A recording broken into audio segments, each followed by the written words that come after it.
আসসালামু আলাইকুম। ছোট একটা ব্লগ নিয়ে আবার চলে আসলাম। আজকে আমি বিরিয়ানি রান্না করব, তাই ভাবলাম একটু ব্লগ বানাই ফেলি। এই তো মাশাআল্লাহ আমি পেঁয়াজগুলো সুন্দর করে হালকা একটু ভেজে নিয়েছি। দেন এখানে গরম মশলাগুলো দিয়ে দিছি, হালকা ভেজে নিয়েছি। হালকা ভাজার পরে একটু আদা বাটা, একটু রসুন বাটা দিতেছি। এটা সুন্দর করে পেঁয়াজের সাথে হালকা একটু ভেজে নেব।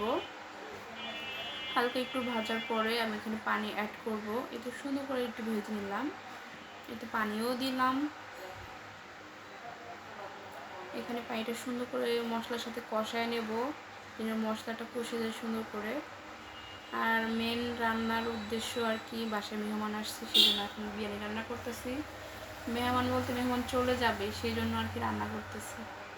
এই তো সুন্দর করে এখানে নেড়ে দিতেছি।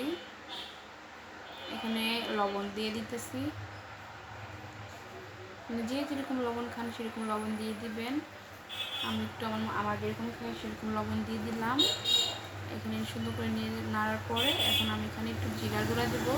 জিরা গুঁড়াটা অনেক ভালো লাগে, সেজন্য জিরা গুঁড়োটাই দিতেছি। আমরা যে বাইরে কিনতে মশলা পাই সেগুলো আমরা একটু দেবো না, আর খাবো না, জিরা ভালো লাগে না, সেই কারণে। আর এখানে আমি একটু দুধ অ্যাড করে দিলাম, দুধ দিলাম আর কি।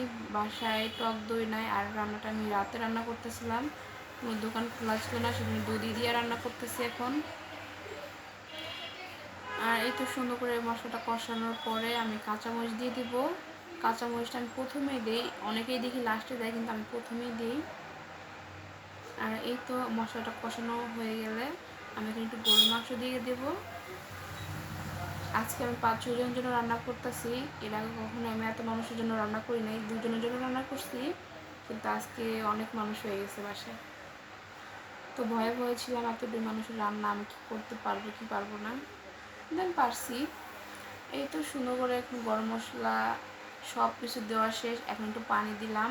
পানিগুলো দেওয়ার পরে একটু যখন হয়ে যাবে তখন অনেক সুন্দর লাগছে। তো আস্তে আস্তে সবই দেখতে পারবেন। এই তো পানি দেওয়ার পরে এখন বলক করতেছে কি সুন্দর করে, এই জিনিসটা অনেক ভালো লাগে। দেন এখানে বিরিয়ানিটা হয়ে গেল, এখন আমরা খাওয়া দাওয়া করবো।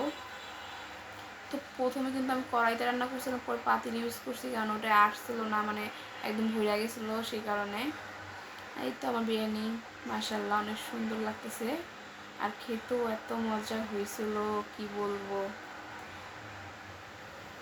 তো সবার আগে আমি খেতেছি বিরিয়ানি রান্না করে, আমি দেখতেছিলাম যে কেমন হয়েছে, কিন্তু না, ভালো হয়েছে, অনেক মজা।